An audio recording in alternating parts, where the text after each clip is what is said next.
Salesforce presents a mini meditation. Unplug your mind, Minneapolis, leaving all your devices to their own devices. Ignore your smartphones, headphones, tablets, gadgets. Let them all recharge so you can refocus on your customer.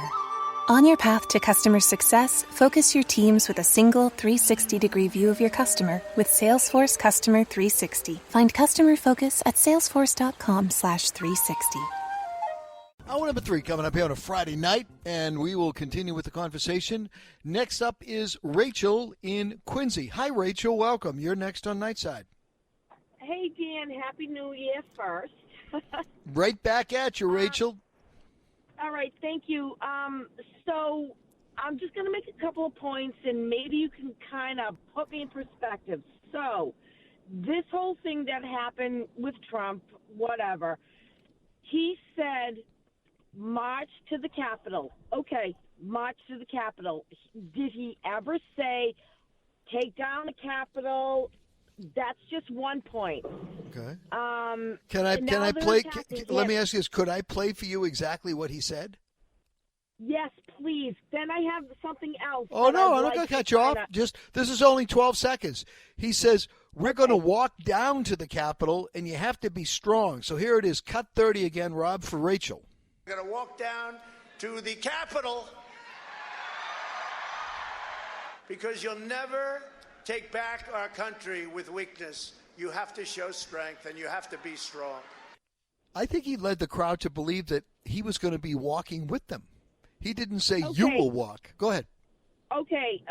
So now I'm going to do two things. One, he never, ever said charge the Capitol, one, and I don't know, a NIFTA or whatever those people's names are. At any rate, my husband's best friend was there, and he has videos of an area where there was peaceful,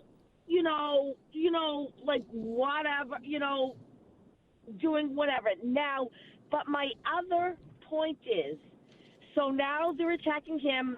Listen, not a Trump fan, nor am I not a Trump fan. However, right. And by the way, if your husband's friend went to participate in a demonstration and I asked him, I said, you got to get those videos. Right, but let me finish if I could. Rachel, give me a second, okay?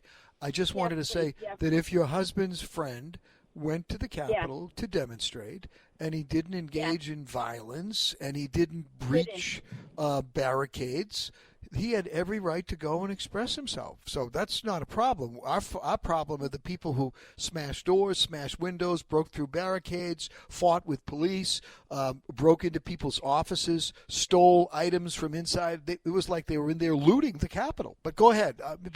Your husband's friend did not do that. Go ahead. I agree with you. I come from a huge military family.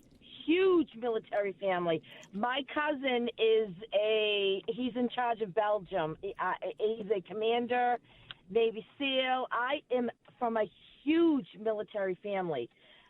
My thing is, so now Trump never said, and it's those NIFTA or NIFTA, whatever people.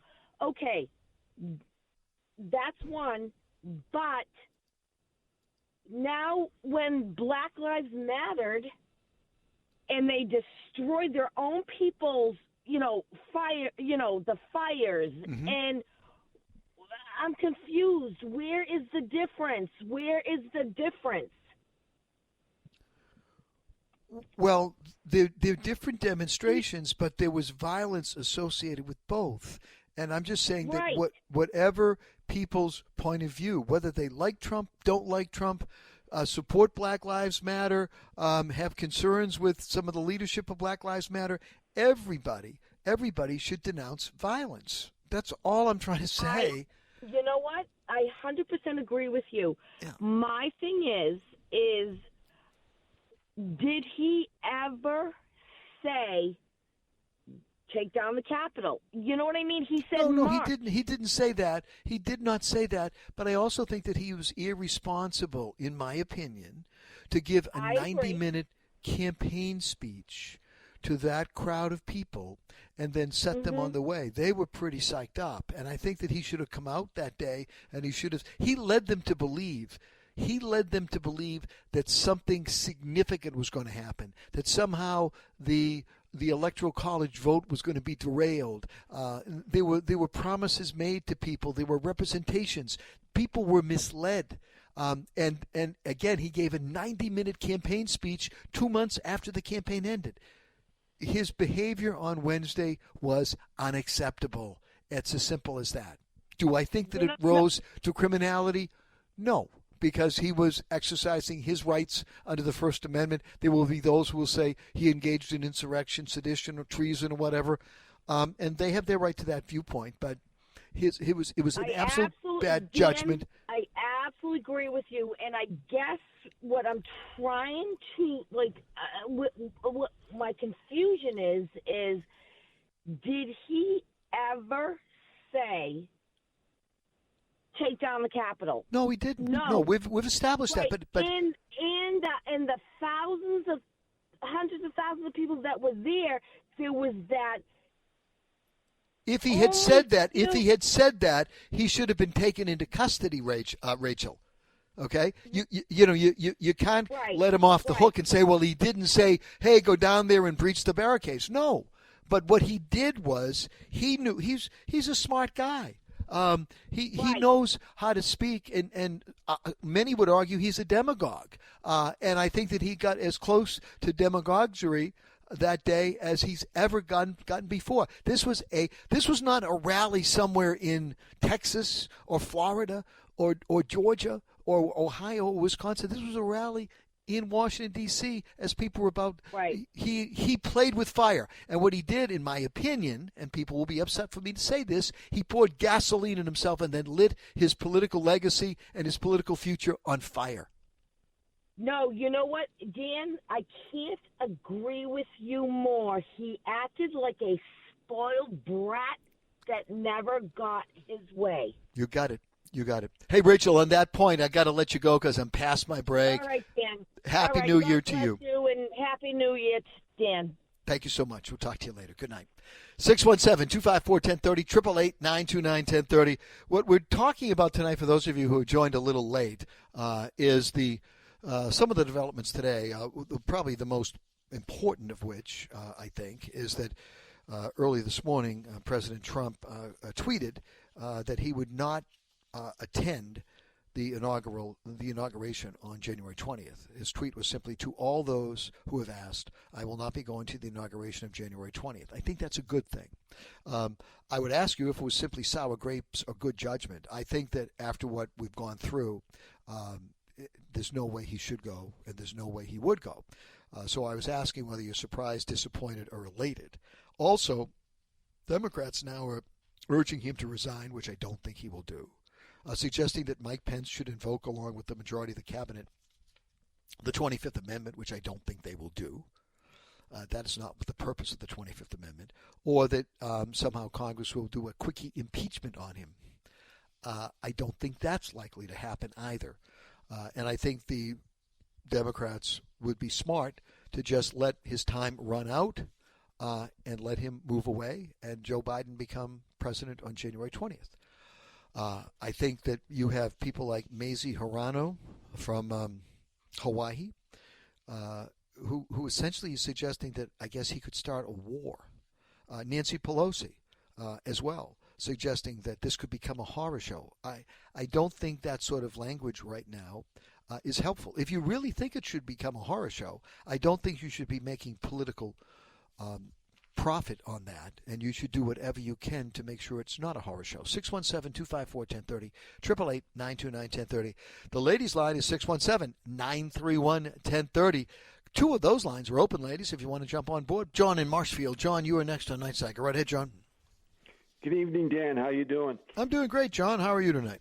Pretty good. Listen, I think I spoke to you before the election, but I've been laying low until all the events of what happened on Wednesday. But I don't know why we're talking about Anderson Cooper. He was, just briefly, he was certainly condescending, but that's pretty much what the liberal press has been doing, both the print and broadcast press has been doing for 4 years now. I was offended by it. I heard it, and I got to tell you, I happen to really like Olive Garden. It's one of my favorite restaurants, so I wanted to defend Olive Garden.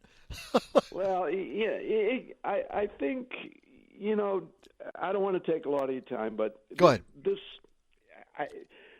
I've told you I voted for Trump, but it wasn't so much a vote for Trump as it was against a lot of the policies that the Democrats want to put in place. It's really tough being a conservative in Massachusetts, and these events of the past few days are not going to make it any easier. And when I say conservative, I don't mean some right-wing kind of. Right. Yeah, you're a right of center guy. Okay, I get it. For example, we need a legal, common sense approach to immigration in this country. Yeah. Not open borders. Right. So, look, do you listen to this show a lot? I hope. To your show. Yeah. Yeah, I haven't been lately because, like I said, since the election, I tuned out but then everything hit the fan. Do me a favor. There's a lot at stake, and I would really appreciate your continued support of Nightside because. No, you have that, and but sometimes you just got to get away from this. No, I get it. So go ahead. What is your going on? Yeah, what's your point other than the fact that being a conservative in Massachusetts is tough? You're right. Well, I think we're really reaching. I think we're really reaching a dangerous place, and now they've suspended Trump, both of his accounts. I'm not on Twitter. I'm not on Facebook, but they've suspended both of Trump's accounts, even the POTUS account tonight. The Ayatollah can tweet, but not the President of the United States. Now, another thing I found out tonight you might find interesting is on Fox TV they had an executive from Parler, which I guess is competes with Twitter, more conservative. Mm-hmm. Now, Apple and Google is making efforts, if not already tonight, of essentially putting Parler out of business. Yeah, well, what I would do is this. Look, I want to talk about... But you know where I'm going, right? No, I understand that, but what I'm trying to say to you is I'm not here to publicize CNN, Fox. I'm here to do my show. Oh, no, I'm just saying... we may get to that issue at some point next week, but you're right. It's... I think it's just dangerous. I think it's another. It's very dangerous. It's very dangerous when the last point I'm making. I'm gonna let you go. Is Biden made a promise of trying to unify the country, and we had a disaster the other day. And one of the comments was about what happened at the Capitol and the double standard as to how the Trump protesters were treated versus BLM protesters. Yep. And that, I think he made a huge mistake there. Those Capitol Police they were not, whatever happened, the leadership there let them down. Those guys were overwhelmed. One of them is now deceased. Yep. And let me play the cut from Biden that I think you're referring to so that people in the audience can follow along with us. This is cut number 8, Rob. This is Joe Biden talking about comparing the demonstrators at the Capitol with those who were demonstrating last summer. No one can tell me that if had been a group of Black Lives Matter protesting yesterday, they wouldn't have been treated very, very differently than the mob of thugs that stormed the Capitol. We all know that's true, and it is unacceptable. So that's his perspective, and I think that the big difference was that the authorities at the Capitol, either they vastly miscalculated and didn't understand the size of the crowd they were going to be facing. But clearly, I don't care where violence comes from. Violence should have no place in a democratic society. Absolutely not. And I don't know where our intelligence agencies were that didn't anticipate that. There had to be, chatter somewhere. Of course there is. Yeah, the Proud Boys and QAnon or whatever these groups are. Yeah, but they're not smart enough to keep it, off. They live I'm off. familiar with these people, Yeah, so they live on Facebook. And again, Okay. I'm not on Facebook and I'm not on Twitter, but that kind of stuff, from my understanding, spreads around. But Yes, sir. Yes, sir. And I that's think how that they was spread a it around.